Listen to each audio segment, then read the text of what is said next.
Last time I talked to you about decisional versus emotional forgiveness. Today I'm going to talk to you about the actual process of disconnecting emotional pain. So we do know that we have to forgive. I have to make that decision. And then we have, I'm sorry, this isn't going right. Hang on. Mm-hmm. Okay. Last time I talked with you about decisional versus emotional forgiveness. And decision is I make the decision to be forgiving, and emotional forgiveness is I'm disconnecting the pain. You know, forgiveness at this cellular level that I mentioned in the last video is so important that universities are studying it. Some of the well-known universities has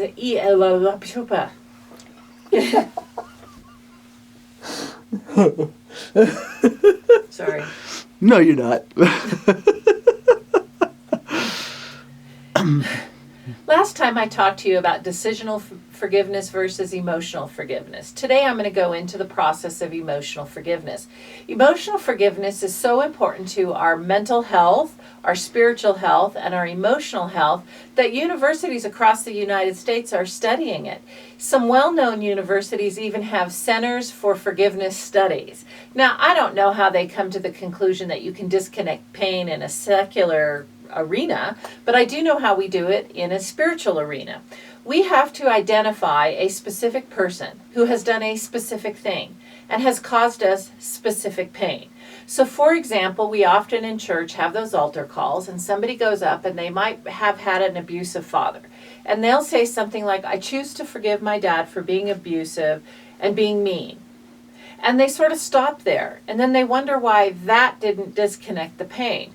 And it didn't disconnect the pain because it wasn't specific enough, and it didn't connect it to the emotional pain words or how I actually felt about it.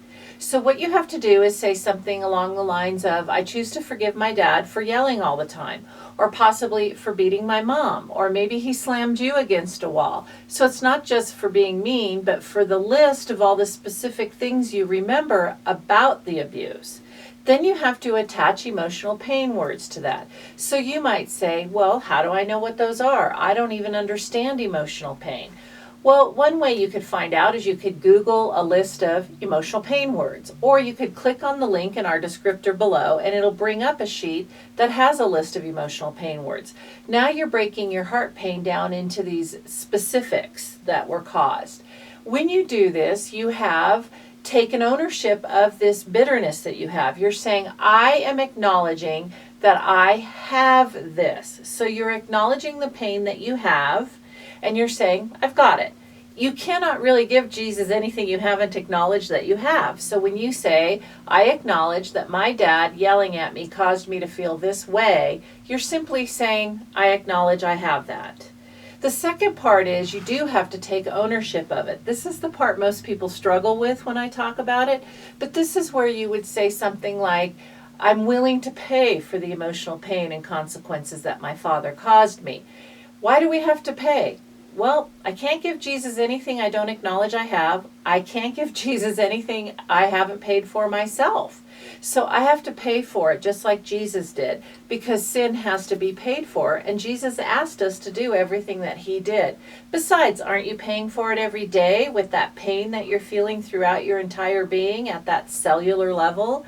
So now that you've acknowledged it and you've paid for it, you can do whatever you want with it. And actually, you could keep it. I am not recommending that because that's the whole point. We want to get rid of that pain, right? So what you want to do is do something like say, hey, you know, Jesus, I am going to acknowledge that I gave bitterness to the enemy because of my pain, and I'm going to take that back and I'm going to release it to your control. And this may not happen the very first time you say it, that all of a sudden you feel wonderful. But if you just say it every day, I guarantee there's going to be a day, I don't know how far out, that you're going to go to say a prayer and you're going to say, that doesn't bother me anymore. I'm Dr. Pauline Dillard, and this has been a Dunamos Moment.